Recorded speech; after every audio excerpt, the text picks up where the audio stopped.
I want you to take a look at how the market created a run higher last week. We had a run up and then a break lower.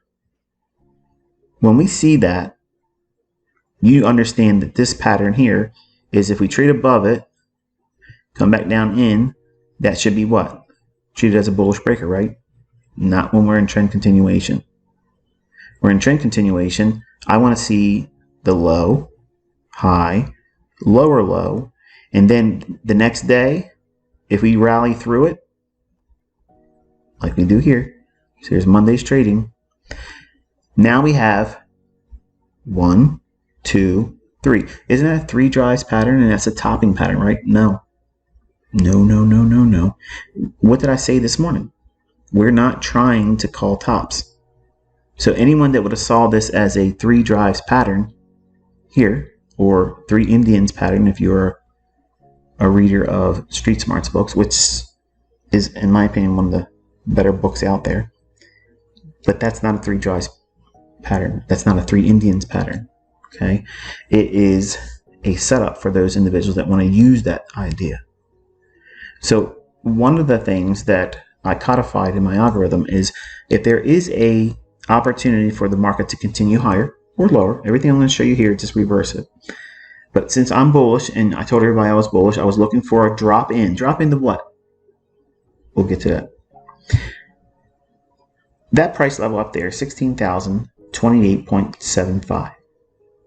Absolutely random. No.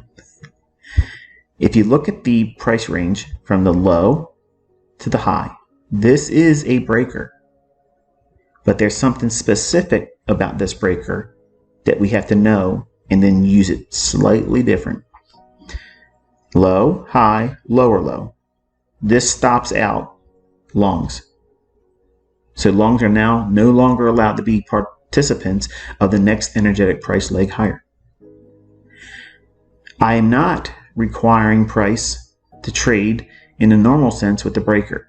I want to look for something different.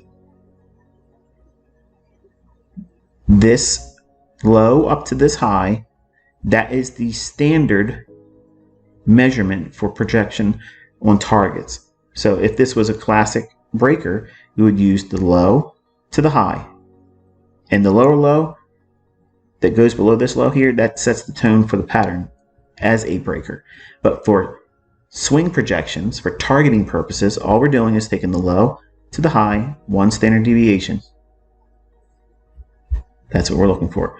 16,028.75. I think it went 1 handle above it. Is that precise enough for you? We're going to go a little bit beyond that now. This is my ICT Reaper Inversion Fair Value Gap. Yes, I know it's a badass name, I know.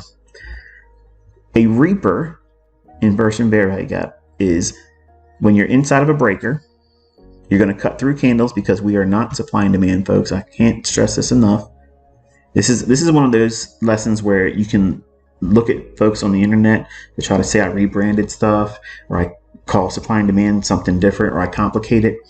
Folks, there is nothing like this anywhere else. Okay, I wanted to create and codify a method to go in and capitalize on, number 1, precision, 2, take advantage of shifted sentiment, and go under the radar of everybody else out there. That's what my Reaper does. It's devastating. It's absolutely devastating because you don't see it coming, but it's right there. Price run leaves a fair value gap in the lower portion of this price run. Okay, so it's the first leg of the bullish breaker. The fair value gap must be in a discount relative to that low to that high. You see it here? Between here and here. That's a discount. The discount is being measured on this basis, the low to high. Once we have that, extend that forward. If we're bullish, in this case we were, and I've proven it to you. I told you we were looking for higher prices. The market trades down through it, doesn't respect that, as we would expect. Everybody that would see my stuff online or think they understand it or think this is a liquidity void, it's not. It's going to trade down through it, run the stops. Why? Because I want to knock those individuals out that have a trailed stop loss there. And then the market rallies on Sunday into Monday. Takes out the high. Now, everyone that wants to use my breaker, they get punished here too. They're not going to be able to go in here and go long. And also, the traders that are using this as a bull flag, they're going to get punished. Now, I know if I was just to say all these things right here, this would have been like, oh, this is cherry picked. You're form fitting, you're doing this, you're doing that. I said it this morning before the market even got to 8 o'clock. It's 7:43 this morning, New York local time. I want to see it drop down into what? Monday's range. Here's midnight on Monday, New York local time, to Monday's high. Measure that. The best fills for getting long is going to be at equilibrium or higher. Except when my Reaper exists in price action. Cut through all these candles and go right there. We see it drop down. And then bang. That right there, that signature there, that's what I was looking for this morning. Because it was respecting all through here, and go right back there. Folks, this is proof that my algorithm refers back to candlesticks, highs and lows that you would never otherwise know. Where's the support and resistance idea? With all this, you're going to go right here, right? You're going to take that high and draw it out in time. Wonderful. But I've already told you, classic support and resistance is only confirmed if it has one of my fair value gaps. And look what it has right there. Consequent encroachment of that Reaper right there. But if you want to know and you want to have all the details that I'm making available to the trading community at large, these are the things that I've codified.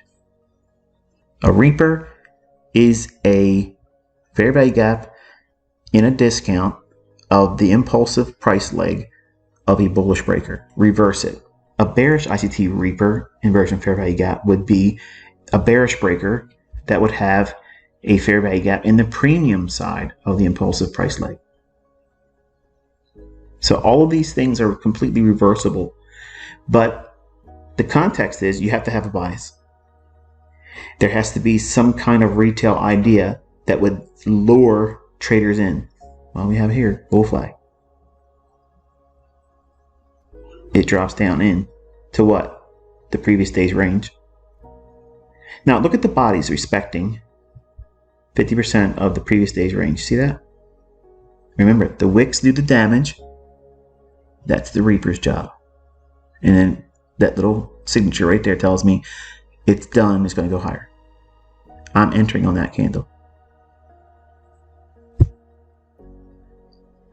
Taking all that aside, if Reapers are a little above your pay grade and a little confusing for you, that's okay. I'll talk more about it in my book. We have our standard inversion fair value gap there within a breaker, classic bullish breaker. And then here's the price leg between the low of that candle and the high of that candle. Those are the specific price points. And my fill going long 6 contracts was 15,781 even. Below and inside the inversion fair value gap there at the candle that qualified and confirmed that my Reaper was in fact good to go, send price higher.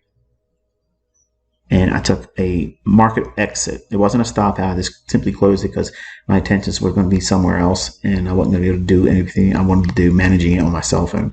So there's where my close was, and went a little bit higher, went above the 16,000, but that's still good enough. Over 120 handles on NASDAQ, so about 14 grand plus.